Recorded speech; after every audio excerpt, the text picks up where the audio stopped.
The courtroom was a circus, a cacophony of whispers and camera flashes that sliced through the air like knives.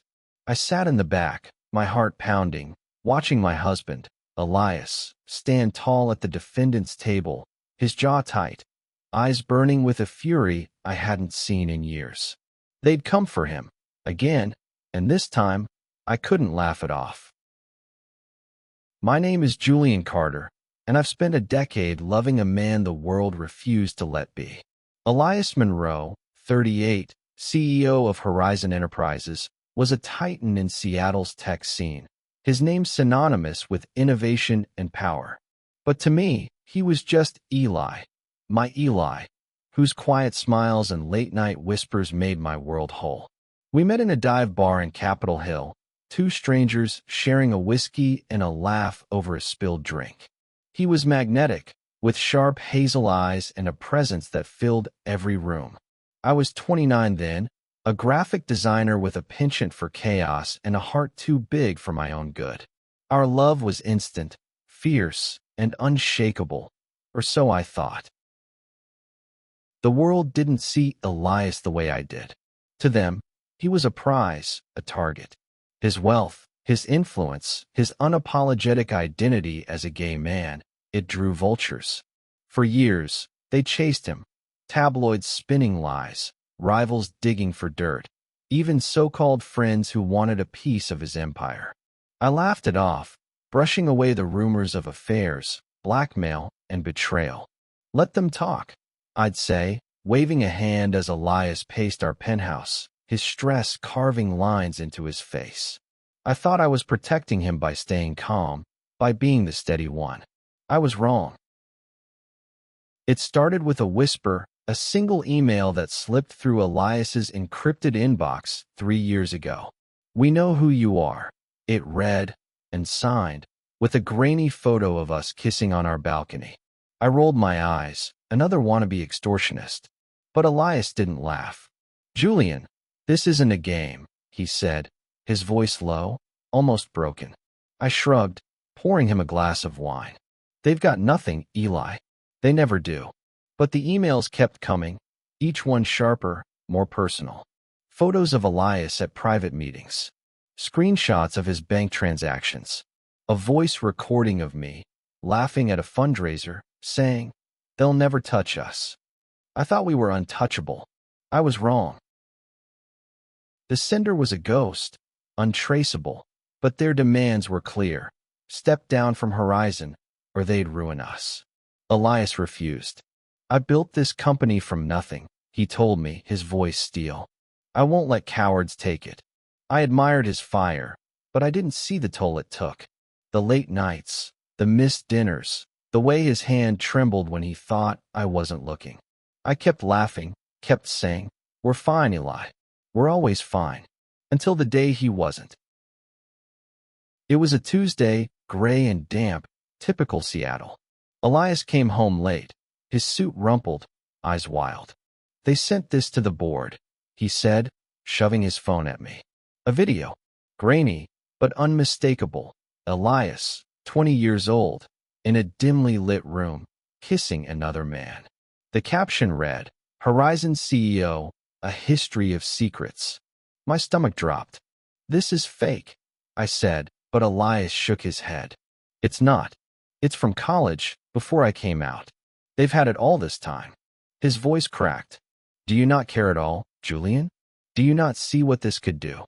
I froze. For the first time, I saw the man I loved breaking. Not from the video, not from the threats, but from me. My laughter, my dismissal, it had chipped away at him, made him feel alone in a war I refused to acknowledge. "Eli, I started," but he turned away, slamming the door to his office. That night, I lay awake, guilt gnawing at me. I'd thought I was his rock, but I'd been his blind spot. The next morning, Elias was gone. Not physically. He was in the kitchen, making coffee, silent as a ghost. But something in him had shifted. He was colder, sharper, like a blade honed by betrayal. The threats escalated. A leaked email to a rival company, accusing Elias of fraud. a doctored photo of him with a known con artist. The board called an emergency meeting, and whispers of a lawsuit began. I begged him to fight, to go public, but he shook his head. You don't get it, Julian.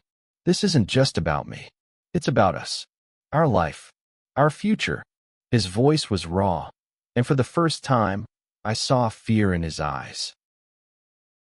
I started digging. I wasn't tech-savvy like Elias, but I had friends, hackers, journalists, people who owed me favors. I traced the emails to a shell company in Delaware, then to a private investigator named Marcus Tate, a sleazy opportunist with a history of corporate espionage. Tate wasn't working alone. Someone bigger was pulling the strings. I confronted Elias with what I'd found, expecting relief, but he just stared at me. Why now, Julian? Why care now? His words cut deeper than I expected. I'd been so busy laughing off the world that I hadn't seen how much he needed me to fight with him. The breaking point came at a gala in downtown Seattle. Elias was set to receive an award for innovation, a rare moment of celebration. I stood by his side, smiling for the cameras, when a reporter shoved a mic in his face. Mr. Monroe, any comment on the allegations of your involvement in illegal dealings? The room went silent. Elias's hand tightened on mine, and I felt the tremor in his grip. No comment, he said, his voice steady, but I saw the storm in his eyes. That night, he snapped. We were in our hotel suite, the city glittering below. Elias paced, his tie undone, his voice rising. Do you not care at all, Julian? They're tearing me apart, and you're just standing there. I tried to speak, but he cut me off. You laugh, you joke, you act like this is nothing. Do you know what it's like to have everything you've built threatened? To have the man you love act like it's a game? His words hit like a slap. I wanted to scream that I cared, that I'd always cared, but I'd been too afraid to face the truth. I'd failed him. I reached for him, but he pulled away. I need space, he said, and walked out into the night. For the first time in 10 years, I didn't know if he'd come back. I sat on the floor, staring at the city lights, and made a vow. I'd fight for him, for us, no matter what it took. The next day, I went to war.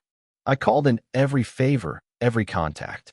My friend Lena, a cybersecurity expert, traced Tate's communications to a board member at Horizon, Claire Voss, Elias's right-hand woman for years. She'd been leaking information, feeding the vultures, all to force Elias out and take his place. I confronted her at her office, my voice shaking with rage. You betrayed him, I said. She smirked, unapologetic. Business is business, Julian. Elias should have seen it coming. I wanted to scream, but I held back. I had a plan. I gathered evidence, emails, recordings, bank transfers, and sent it to Elias anonymously. I didn't want him to know it was me, not yet. He needed to fight this battle himself, to reclaim his power. The next week, he called a press conference. I watched from the back of the room, my heart in my throat, as he stood before the world, unflinching. I've been targeted, he said, his voice steady. Not just for my company, but for who I am, for who I love. And I'm done hiding. He laid out the evidence, naming Voss, exposing the conspiracy. The room erupted, but Elias stood tall, a king reclaiming his throne. That night, he came home, not to the penthouse, but to me. He found me at our old spot, the dive bar in Capitol Hill where we'd met. He looked exhausted, but his eyes were clear, alive. You did this, he said, not a question. I nodded, tears burning my eyes. I'm sorry, Eli. I should have fought sooner. I should have seen. He cut me off with a kiss, fierce and desperate, like he was claiming me all over again. You fought when it mattered, he whispered. That's enough. We rebuilt, slowly. The lawsuit came and went. Voss was fired, disgraced, and Horizon emerged stronger. But the real victory wasn't the company. It was us. We learned to fight together, to face the world as a team. The vultures still circled, but we were ready.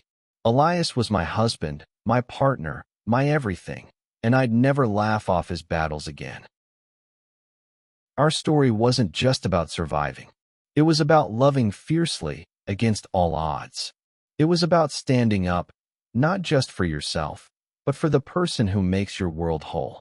And as we stood on that cliff, the Pacific roaring below, I knew we'd face whatever came next, together.